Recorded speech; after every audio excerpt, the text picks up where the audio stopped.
முதல்ல நான் மரியாதைக்குரிய பாரத பிரதமருக்கு எனது நன்றியை நான் தெரிவித்துக் கொள்கிறேன்.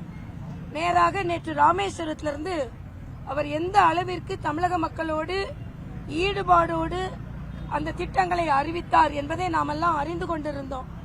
அவர் 8300 கோடிக்கு திட்டங்களை அறிவிக்கிறாரு. அந்த நேரத்தில் முதலமைச்சர் ஊட்டியில் உட்கார்ந்துட்டு எதுவும் தரலன்னு சொல்லிக் கொண்டிருக்கிறார். முதலமைச்சரின் நடவடிக்கைக்கு நான் எனது வன்மையான கண்டனத்தை தெரிவித்துக் கொள்கிறேன். மீனவர்கள் விடுதலை செய்யப்படுவார்கள், அவர்களின் வாழ்வாதாரம் பாதுகாக்கப்படும். இந்த மண், இலங்கை மண், இந்தியாவிற்கு எதிராக எந்த வகையிலும் பயன்படுத்தப்படாது என்று ஒரு அதிபர் சொல்லி இருக்கிறார். இதுக்கு மேல உங்களுக்கு என்னங்க வேணும்? இந்த உறுதிப்பாட்டை நீங்கள் ஆட்சி செய்து கொண்டிருந்த போது ஸ்டாலின் அவர்களே, சிதம்பரம் அவர்களே, நீங்களெல்லாம் கூட்டணி ஆட்சி செய்து கொண்டிருந்த போது இந்த உறுதிப்பாட்டை இலங்கையிடமிருந்து வாங்க முடிந்ததா? இல்ல, நம் தமிழர்கள் அனைவரும் சுட்டுக் கொல்லப்பட்டார்களே, அப்போது எங்கே போனீர்கள்? இலங்கையோடு நல்ல உறவு என்ன நீங்கள் எதிர்பார்த்தீர்கள்? ஆனால் இன்று அங்கே உள்ள தமிழ் மக்களை பார்த்துவிட்டு, அங்கே உள்ள தமிழ் அறிஞர்களை பார்த்துவிட்டு, தமிழ் நிர்வாகத்தினை பார்த்துவிட்டு, இலங்கை அதிபரை பார்த்துவிட்டு, தமிழகத்திற்கு, ஏன்னா வேற நாட்டுக்கு போகும் பொழுது தமிழகத்தின் நலனை பற்றி அவ்வளவு அக்கறை இல்லை நமக்கு. குறிப்பாக இலங்கை நாட்டிற்கு போகும் பொழுது அங்கு பேசக்கூடியது எல்லாமே தமிழ் மக்களினான நன்மையை பற்றி தான். ஆனா அப்படிப்பட்ட ஒரு வெற்றிகரமான ஒரு பயணத்தை நடத்தி முடித்துவிட்டு வந்திருக்கிறார்கள். அவர்களை வரவேற்க உங்களுக்கு மரியாதை கொடுப்பதற்கு உங்களுக்கு எண்ணம் இல்ல. ஆனா இன்னைக்கு பேசுகிறார் முதலமைச்சர் அவர்கள், மீனவர்களின் நலன் காத்ததாக தெரியவில்லை, படகுகளை விடுவிப்பார்களா என்று தெரியவில்லை. முதலமைச்சர் அவர்களே, பிரதமர் வந்தார்ல, அரசாங்க விழாவில் உங்களுக்கும் பங்கு எடுத்துக் கொள்வதற்கு நடைமுறை இருக்கிறதுல, பக்கத்து சீட்ல உட்கார்ந்துட்டு பிரதமர் அவர்களே மீனவர் பிரச்சனை பேசுனீங்களா, வெளியுறவு பிரச்சனைகளா கேட்கலாம்ல. கேட்பதை உங்களை எது தடுத்தது? நம்ம ஊருக்கே வந்திருக்கிறாரு. பார்லிமெண்ட்ல அதை வேணும் இதை கேட்ட கலாட்டா பண்றாங்க. நம்ம ஊருக்கே வந்து கேள்வி கேட்டால் பதில் சொல்லக்கூடிய அணுகுமுறையில் அமர்ந்திருக்கிறார் பிரதமர். எது தடுக்கிறது உங்களை வருவதற்கு? நான் தமிழக முதலமைச்சரை நேரடியாக கேட்கிறேன். அது தெரியல, பேசினாரா தெரியல, சொன்னாரா தெரியல, எல்லாம் பேசியிருக்காரு. ஆனா ஏன் பக்கத்துல வந்து உட்கார்ந்து கேட்கவில்லை? எது தடுக்கிறது உங்களை? டெல்லிக்கு போகல, பார்லிமெண்ட்ல பாராளு உறுப்பினர் சத்தம் போடுவாங்க. நம்ம நாட்டுக்கே வரும்பொழுது, தமிழ்நாட்டுக்கே வரும்பொழுது ஏன் அவரை சந்தித்து நீங்கள் கேட்கவில்லை? தமிழக மக்களின் சார்பாக இந்த கேள்வியை நான் கேட்கிறேன். ஆக நம்ம ஊருக்கு வரும்போது மதிக்க மாட்டீங்க, டெல்லியில போய் சத்தம் போடுவீங்க. ஆக இது வன்மையாக கண்டிக்கத்தக்கது. அதே மாதிரி இலங்கை மீனவர்கள், தமிழக மீனவர்களை பற்றி பேசினார் பிரசாத். சொன்னாருங்க 15 மீனவர்கள் விடுவிக்கப்பட்டிருக்க நேற்று மட்டும். அதுக்கு முன்னால பல மீனவர்கள் விடுவிக்கப்பட்டிருக்கார்கள். அரபு நாடுகள்ல மட்டும் ரம்ஜான் அன்னைக்கு நல்லெண்ணெய் அடிப்படையில் 500 இந்தியர்கள் மீட்டெடுக்கப்பட்டிருக்கிறார்கள். நேற்று கேட்கிறாரு முதலமைச்சர், இன்னைக்கு கேட்கிறாரு, படகுல மீட்டு வந்தாரா, மீனவர்களை மீட்டு வந்தாரா? நீங்க இலங்கையில உள்ள தமிழர்களின் கொலையை நீங்க தடுக்கல. அது மட்டும் இல்ல, இன்னைக்கு இலங்கையில் உள்ள மீனவர் பிரச்சனை பத்தி பேசுறாரு. காசிமேடு மீனவர் பிரச்சனை, காசிமேடு துறைமுகத்துல 800 விசைப்படகுகள் இருக்கிறது, 1400 நாட்டுப்படகு இருக்குது. ஒரு மாசமா டீசலுக்குள்ள பணத்தை அவங்களால எடுக்க முடியல.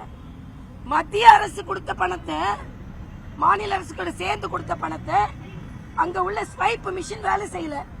முதல்வர் அவர்களே, எதையோ பேசுறீங்க.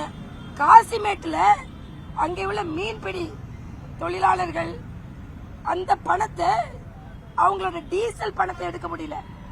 ஆக உங்க ஊரை பாருங்க, மணிப்பூரை பாக்குறதுக்கு முன்னால காசிமேடை பாருங்க. காசிமேட்ல உள்ளது காசிய பாக்குறதுக்குள்ள காசிமேடை பாருங்க. அதை பாக்குறேன், இதை பாக்குறேன்னு தமிழக மக்கள் முதல்வரை மன்னிக்க மாட்டார்கள். ஏதாவது தமிழக மக்களோட பிரச்சனை பத்தி பேசப்பட்டிருக்கிறதா? இன்னைக்கு வக்ஃப் போர்டு மசோதாவை எதிர்த்து பேசுகிறார்கள். நேற்றைய தினம் கர்நாடகா உயர்நீதிமன்ற நீதிபதி பொது சிவில் சட்டம் தேவை. ஏனென்றால் ஒரு இஸ்லாமிய சகோதரி கொலை செய்யப்பட்டார். அவரோட சகோதரனுக்கும் கணவருக்கும் சண்டை. பொது சிவில் சட்டம் இல்லாததனால்தான் இஸ்லாமிய சகோதரிகள் இப்படி பாதிக்கப்படுகிறார்கள் என்று உயர் நீதிமன்ற நீதிபதி சொல்லியிருக்கிறார். ஆக எல்லாமே நல்லதை செய்து கொண்டிருக்கும் போது இது எல்லாம் தப்பு. ஆக உயர் நீதிமன்றம் பொது சிவில் சட்டம் தேவைன்னு சொல்லுது, இது வேண்டாம். இஸ்லாமிய மகளிர் கூட்டமைப்பு வக்ஃப் மசோதா வேணும்னு கேக்குறாங்க. இதுக்கு என்ன பதில் சொல்ல போகிறீர்கள் ஸ்டாலின் அவர்களே? ஆக மக்கள் பிரச்சனை எல்லாத்தையும் விட்டுருவாரு. மரியாதைக்குரிய பிரதமர் அவரை வந்து வரவேற்காதது தப்பு. நிகழ்ச்சியில் பக்கத்தில் அமர்ந்து நீங்கள் என்ன பேசுனீங்கன்னு கேட்டிருக்கலாம். என் வரவேற்பு வரும்போது அதற்கான பேசுகின்ற வாய்ப்புகள் அதிகம். ஆக நம்ம நாட்டிலே வந்து தமிழ்நாட்டுக்கே வந்து பக்கத்துல அமர்ந்து பேசக்கூடிய உரிமை இருந்தும் நீங்க பேசல. இந்த உரிமையை நீங்கள் விரைவில் இழப்பீர்கள் ஸ்டாலின் அவர்களே. ஏன்னா சந்திரசேகர் அப்படிதான் செஞ்சுட்டு இருந்தாங்க. நம்ம கவர்னரா இருந்த மரியாதைக்குரிய பாரத பிரதமர் வந்து தெலுங்கானாக்கு நல்ல திட்டத்தெல்லாம் கொடுப்பாரு. தெலுங்கானா முதல்வர் வரமாட்டாரு. இன்னைக்கு வர முடியாத நிலைக்கு மக்கள் அவரை தள்ளி விட்டார்கள். ஸ்டாலின் அவர்களை உட்கார்ந்துக்கோங்க, இதே மாதிரி உட்காருங்க, நீங்கள் உட்காருங்க. அதே நேரத்தில் நிச்சயமாக மக்கள் உங்களை புறக்கணிப்பார்கள். தமிழகம் காசிமேடு மீனவர்கள் பிரச்சனை பாருங்க. தமிழ்ல கொள்ளை அதிகரித்து இருக்கிறது. இங்க எல்லா இடங்களிலும் குட்கா கிடைக்கிறது, எல்லா இடத்துலயும் லாட்டரி விற்பனை நடக்கிறது.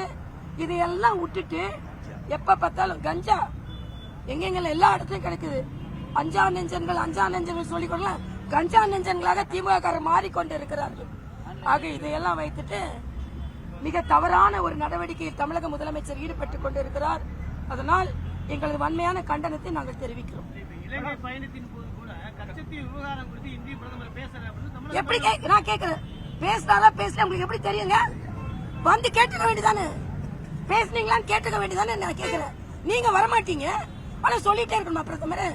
நான் கேக்குறேன், தமிழக மக்கள்கிட்ட ஓபனாவே கேக்குறேங்க, பேசுனீங்களா பேசலையா? இது வெளியுறவு, இதுல இருந்து முதலமைச்சர் அடிப்படையில் ஒரு சிந்தனையே இல்லாம பேசுறாரு. ஒரு வெளியுறவுத்துறை அமைச்சர்ல வெளியுறவுத்துறை விவகாரத்துல பேசுறதுல எல்லாம் சொல்லிடுவாங்களா? அது முழுமையடைய வேண்டாமா? இதெல்லாம் சினிமா வசனமா இல்ல உங்களுக்கு எழுதி கொடுக்கற மாதிரி படிக்கிற வசனமா? என்ன நினைச்சிட்டு இருக்கீங்க? நான் கேக்குறேன், இன்னைக்கு கேக்குறீங்களா எல்லாம் பேசுனீங்களா இல்லையா? வந்து கேக்குறதுல உங்களை எது தடுத்தது? நேத்து நீங்க வந்து பிரதமர் பிரகாஷ் நிக்கிற மாதிரி பிரதமர் பக்கத்துல முதல்வர் நிற்பதற்கு வாய்ப்பு ஏன் வரல? வரமாட்டீங்க. ஆனா தெரியல என்ன அர்த்தம்? ஆனா பிரதமர் நீங்கள் கேட்காமலே எல்லாம் செய்து கொண்டிருக்க. கச்சத்தீவை பத்தி இன்னைக்கு பேசுறீங்கல்ல, நான் கேட்கிறேன், மன்மோகன் அரசாட்சியில நீங்க அமைச்சரா இருந்தீங்களா? ஏன் கேட்கல? சில நாட்களுக்குள்ள தீர்க்கணும்னு நினைக்கிறீங்களே, பல ஆண்டுகள் நீங்க ஏன் தீர்க்கல? ஏன் தாரை வார்த்தீங்க? இப்ப எங்க போனீங்க நீங்களாம்? அதனால முதல்வர் அவர்கள் நீங்க கேட்கும் கேள்விக்கெல்லாம் திருப்பி கேள்வி கேட்போம். நீங்க ஆட்சி செய்யும்போது என்ன செஞ்சீங்க? சிதம்பரத்தை நாங்க கேள்வி கேட்போம். நீங்க ஆட்சி செய்யும்போது என்ன செஞ்சீங்க? வந்தே பாரத் ரயில் மாதிரி ரயில் விட்டீங்களா? தென்தோப் பகுதிக்கு கூட ஒரு ரயில் கிடையாது. எல்லாம் செஞ்சுட்டு இருந்தோம். மறுபடியும் ஸ்டாலின் ஒரே ஒரு கேள்வி கேட்க பதில் சொல்லட்டும். பிரதமரிடம் வந்து பிரதமரை வரவேற்று அவர்கள் அருகில் உட்கார்ந்து என்ன பேசுனீர்கள் என்று கேட்பதை உங்களை எது தடுத்தது? அப்ப நீங்க வரமாட்டீங்க, ஏன் வரலை? தமிழக மக்களுக்கு நீங்கள் பதில் சொல்லி ஆக வேண்டும்.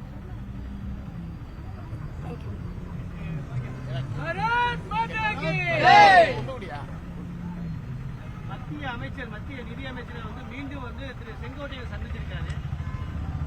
சந்திப்பை எப்படி பாக்குறீங்க? நாங்க செங்கோட்டையில் இருப்பதை பற்றி பேசிக் கொண்டிருக்கிறேன், ஜார்ஜ் கோட்டை பிடிப்பதை பற்றி பேசிக் கொண்டிருக்கிறேன். வேற கோட்டையை பத்தி நான் இப்ப பேச மாட்டேன்.